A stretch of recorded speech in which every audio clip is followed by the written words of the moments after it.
let's see an example of this, because here it's a little bit abstract.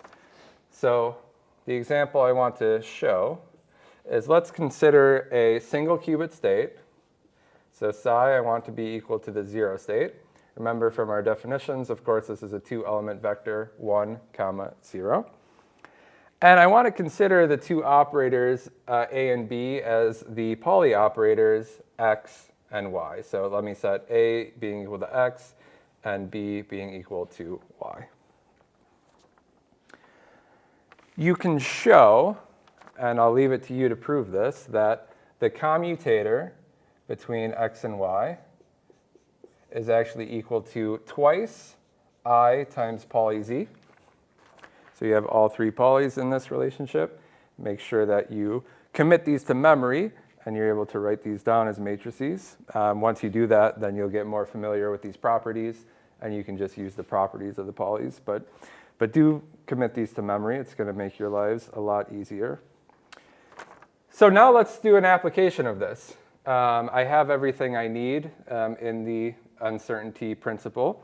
So the statement I could make is that the product of the standard deviation of x times the standard deviation of Pauli y is going to be greater than or equal to the commutator divided by 2. So I'll take the square root. So it's going to be the size of the commutator, x comma y, over 2. And let's just plug in what we have now. I know that the commutator of x and y is twice I z. So this is going to be equal to, the 2 is going to come out, and I have a 2 in the denominator, so that's going to go away.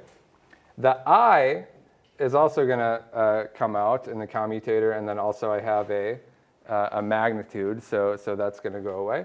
And so really what I'm evaluating here is the average value of z. And this is going to be with respect to the state psi. The state psi being here, the 0 state. So I have 0, z, 0. Can anyone tell me what this evaluates to? You could think of this as a matrix element, the top left component of Pauli z.